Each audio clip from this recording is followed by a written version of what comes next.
ಕರ್ನಾಟಕದ 5ನೆಯ ಶ್ರೀಮಂತ ದೇವಸ್ಥಾನ ಎನ್ನುವ ಖ್ಯಾತಿ ಕಟೀಲು ಶ್ರೀ ದುರ್ಗಾಪರಮೇಶ್ವರಿ ಕ್ಷೇತ್ರಕ್ಕಿದೆ. ಸಂಸ್ಕೃತದಲ್ಲಿ ಕಟಿ ಅಂದ್ರೆ ಮಧ್ಯಭಾಗ, ಇಳ ಅಂದ್ರೆ ಭೂಮಿ. ದುರ್ಗಾಪರಮೇಶ್ವರಿ ದೇವಿ ನಂದಿನಿ ನದಿಯ ಮಧ್ಯಭಾಗದಲ್ಲಿ ನೆಲೆಸಿರುವುದರಿಂದ ಈ ಕ್ಷೇತ್ರಕ್ಕೆ ಕಟೀಲು ಎಂಬ ಹೆಸರು ಬಂತು. ಹಿಂದೆ ಅರುಣಾಸುರ ಎಂಬ ರಾಕ್ಷಸ ಋಷಿಗಳ ತಪಸ್ಸಿಗೆ ಭಂಗ ಮಾಡಿದ ಕಾರಣ ಭೂಲೋಕದಲ್ಲಿ ಬರಗಾಲ ಶುರುವಾಗುತ್ತೆ.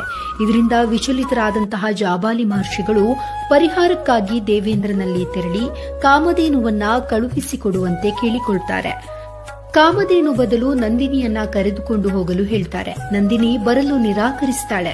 ಕೋಪಗೊಂಡ ಜಾಬಾಲಿ ಮಹರ್ಷಿಗಳು ಈಕೆಗೆ ಭೂಲೋಕದಲ್ಲಿ ನದಿಯಾಗುವಂತೆ ಶಾಪ ನೀಡುತ್ತಾರೆ.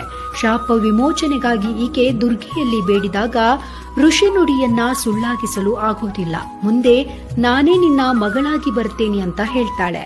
ದಿನ ಕಳೆದಂತೆ ಅರುಣಾಸುರ ಎಂಬ ದುಷ್ಟ ರಾಕ್ಷಸನನ್ನ ದುಂಬಿಯ ರೂಪ ತಾಳಿ ದುರ್ಗೆ ಕೊಲ್ತಾಳೆ.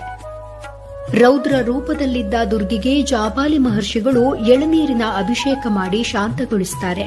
ಹೀಗಾಗಿ ಇಂದಿಗೂ ಕೂಡ ಈ ದೇವಾಲಯದಲ್ಲಿ ತಾಯಿಗೆ ಎಳನೀರಿನ ಅಭಿಷೇಕ ಬಹಳ ವಿಶೇಷ. ಹಾಗೆ ಈಕೆ ಮಲ್ಲಿಗೆ ಪ್ರಿಯಳು ಕೂಡ. ಮಹಾದೇವಿ ಕಟೀಲೇಶ್ವರಿ ಸಿಂಗಾರೋಡು ಮೇರೆದೆ.